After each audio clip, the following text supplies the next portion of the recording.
Habari za jioni mtazamaji, na karibu katika taarifa kamili ya habari. Ikiwa ni Ijumaa ya kwanza ya mwezi wa Novemba, mimi ni Eric Lamela. Tupate vidokezo. Gavana wa Machakos Wavinya Ndeti atamba, hali ya mafuriko Naivasha yatisha. Aliyekuwa naibu wa rais Rigathi Gachagua atoa wito kwa vijana. Baada ya mvutano na kusimamisha shughuli za kawaida za masomo, timu ya Kenya Police imerejea kwa ushindi. Katika tukio lililovutia hisia kwenye mitandao ya kijamii jana, gavana wa Machakos Wavinya Ndeti alionekana akijaribu kumbusu na kumkumbatia Mama Ida Odinga wakati wa hafla ya pamoja. Hata hivyo, baadhi ya watazamaji walisema kuwa Mama Ida hakujibu kwa ukaribu ule ule, jambo lililoibua mjadala kuhusu tafsiri ya tukio hilo. Kulingana na wachambuzi wa mienendo ya uhusiano wa viongozi, matukio aina hiyo yanaweza kutokea kutokana na tofauti za mawasiliano, muktadha wa hafla au hata muda usiokuwa sahihi. Wengine wanasema huenda Mama Ida alikuwa ameshughulikia na shughuli nyingine au hakutambua nia ya Wavinya kwa wakati huo. Hivyo basi mjadala umeendelea mtandaoni, huku wengi wakisisitiza umuhimu wa kutazama matukio kwa mtazamo mpana bila haraka ya kutoa hitimisho. Na sasa tugeuke taarifa nyingine. Ni hali ngumu ya kiuchumi inaendelea kuwakabili Wakenya, huku gharama ya maisha ikizidi kupanda licha ya juhudi za serikali kudhibiti mfumuko wa bei. Bei ya chakula, usafiri na huduma muhimu imeongezeka na wengi wanalazimika kubana matumizi ili kuendelea kusonga mbele. Tupate mengi kutoka Ann Modhoni. Ni hali ngumu ya kiuchumi inayoendelea kuwakumba wananchi wengi nchini Kenya, huku gharama ya maisha ikiendelea kupanda licha ya juhudi za serikali kudhibiti mfumuko wa bei. Wakenya wengi wanateta kuhusu kupanda kwa chakula na usafirishaji.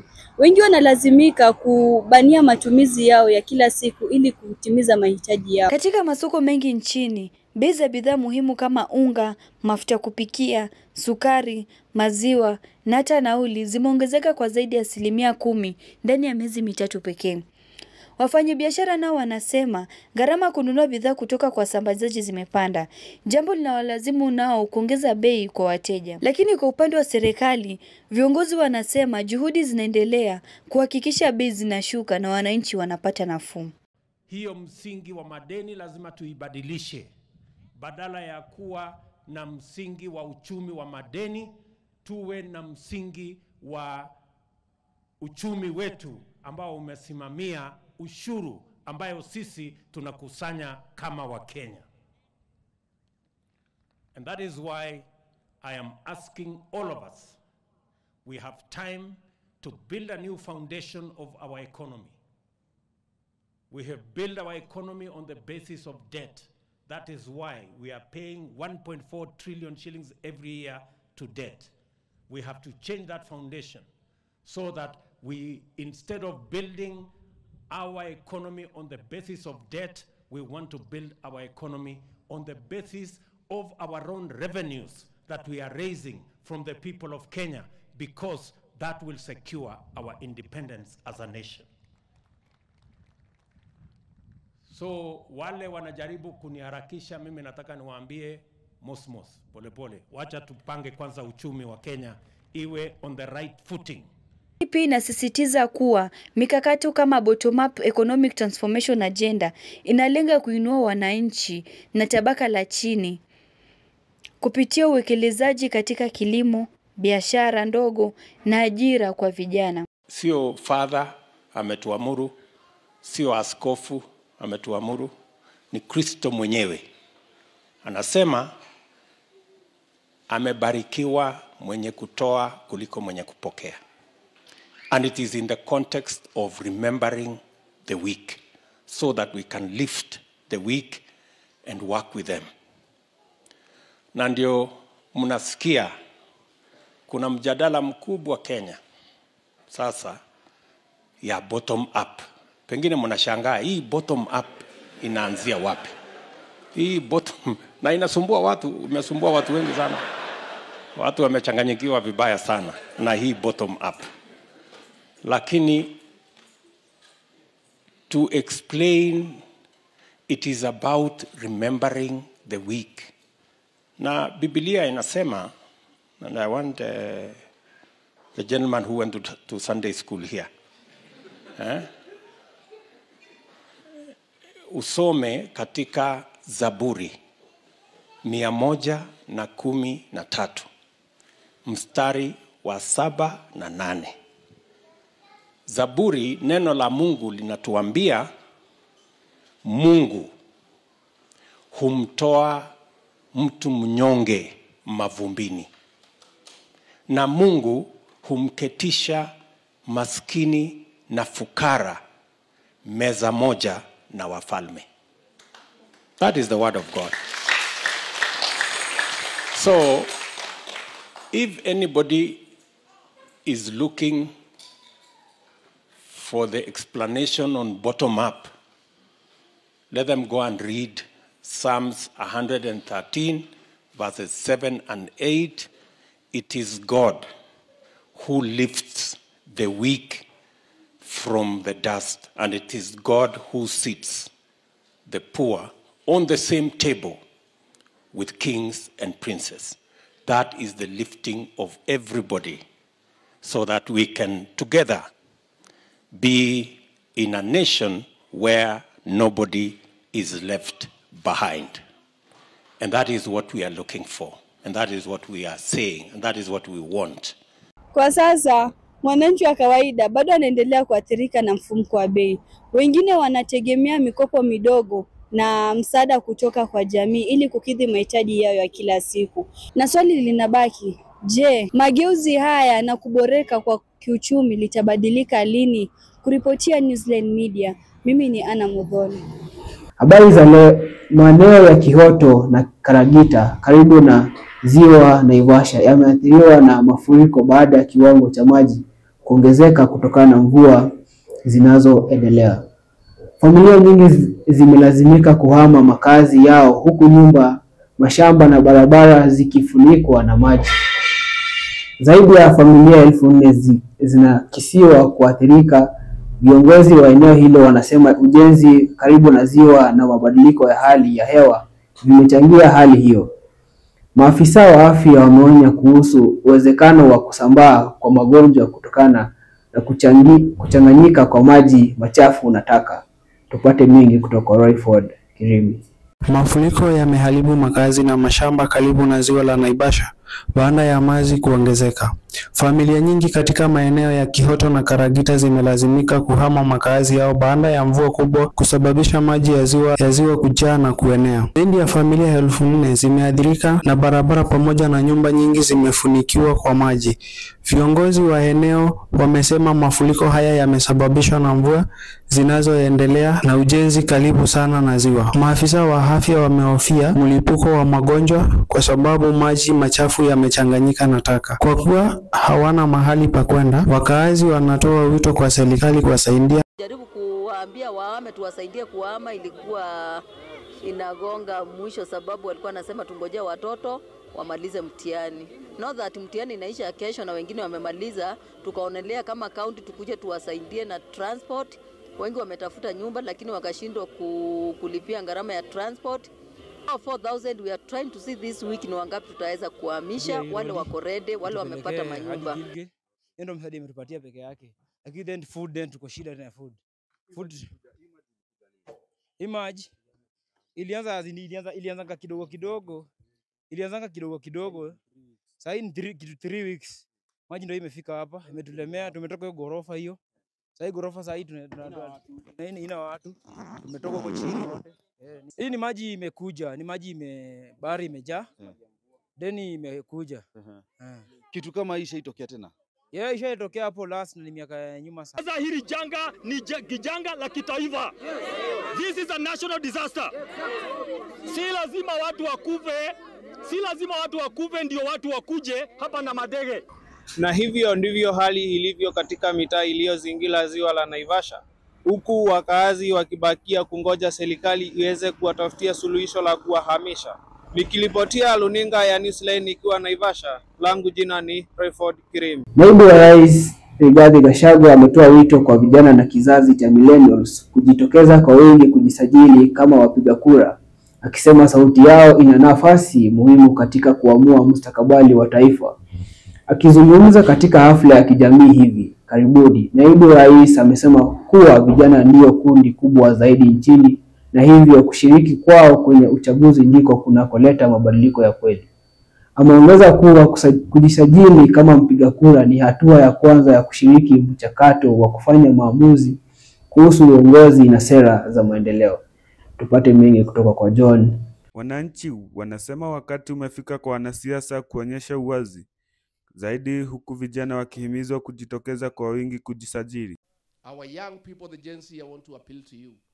The time for you to save this country is tomorrow, going forward. The tool of change is the voting card. We want to ask our young people across the country. They have done a wonderful job so far calling Kasongo out, informing the people of Kenya of the ills that bedevil our country. But the real transformation of our country, the exit of Kasongo from State House and the installation of a people's government will be done on the ballot box. Kauli za Gachagua zinakuja wakati ambapo siasa za 2027 zinaanza kuchukua sura mpya, huku miungano na misimamo ibadili kila siku. We as NEC also have appointed Dr. Fred Okengo Matiang'i as our deputy party leader going forward, and alongside that we have also resolved that Dr. Matiang'i represents us at the United Opposition, and on top of that we also received formally his application to be the presidential candidate or Jubilee presidential candidate, and the NEC approved, resolved that he now carries the flag of Jubilee Party as our presidential candidate, and even as he goes to the United Opposition, he goes there in that capacity, and also representing our party leader or deputizing our party leader, and actually being the face of our party going forward, given that our party leader is not always available.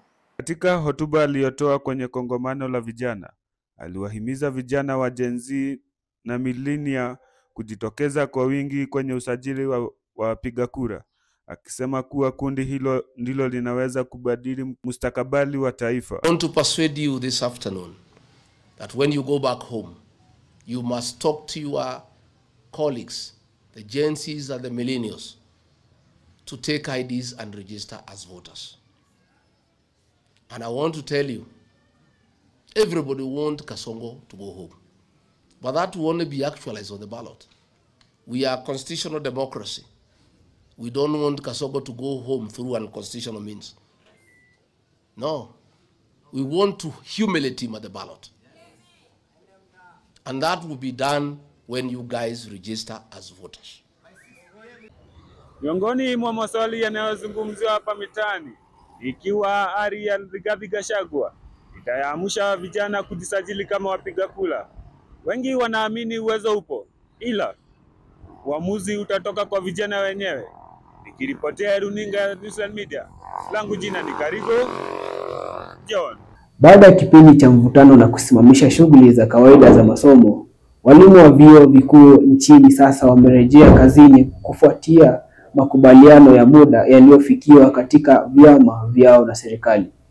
Kurudi kwao kunatarajiwa kurejesha utulivu katika kalenda za masomo ambazo zilikuwa zimetatizika kutokana na mgomo huo. Hata hivyo, baadhi ya wanachama wanabaki na msimamo kwamba mazungumzo kuhusu mishahara na marupurupu yao bado yanahitaji kufuatilia na kwa ukaribu ili kuhakikisha hakuna mivutano inayorejea tena katika siku zijazo. Tupate mengi kutoka kwa Tevin Kuria. Baada ya wiki kadhaa ya migomo na kusimama kwa shughuli za masomo katika vyuo vikuu vya umma kote nchini, hatimaye chama cha wahadhiri wa vyuo vikuu UASU kimetangaza kumaliza rasmi mgomo wao. Uamuzi huo umefikiwa baada ya mazungumzo marefu kati ya viongozi wa UASU na maafisa wa Wizara ya Elimu, yaliyolenga kupata suluhu ya kudumu kwa madai yaliyokuwa yamezua makwamo. Today, the University Academic Staff Union has received a commitment by the Ministry of Education, the National Treasury, and the councils of universities, undertaking that 7.9 billion shall be released to staff in public universities in 2 tranches as follows. Kenya shillings 3.8 billion in November, but not later than 31st December 2025. Kenya shillings 3.8 billion in July 2026. Universities that did not utilize the allocation of Kenya shillings 2.2 billion to pay arrears amounting to 182 million for 2017-2021 CBA, but instead utilized it for sustaining the CBA, salaries shall immediately top up when the government releases the funds. We are not leaving this industrial action with all what we wanted, which was immediate full implementation of 7.9 billion, but we have secured the 7.9 billion. I want to thank all the organs of the union, particularly National Executive Council and the National Delegate Council yesterday, that gave me power to call off this strike.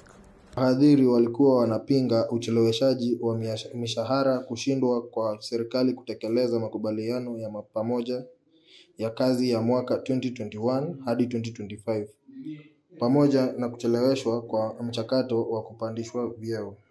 Kwa mujibu wa taarifa kutoka UASU, serikali umekubali kutoa fedha kwa ajili ya malipo ya arrears na kuanzisha mara moja utekelezaji wa makubaliano hayo mapya.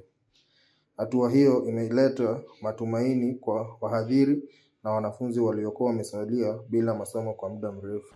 We consider the firm commitment by the National Treasury and Parliament and balance against the interest of more than 600,000 students and the survival of higher education sector in this country. UASU has made concession and thereby calls off the strike. I want to particularly thank the Deputy President of the Republic of Kenya, who mediated. Mgomo wa wanahadhiri hatimaye umetamatika. Hii ni baada ya serikali na wanahadhiri kufikia makubaliano mapya. Wanahadhiri wanatakiwa warudi kazini mara moja, nao wanafunzi wanatakiwa warudi shuleni waendeleze masomo yao. Kuripotia Newsline Media, Kevin Kuria. Haya ni hayo tu mtazamaji, tupatane siku nyingine. Kwa majina ni Eric Lamela.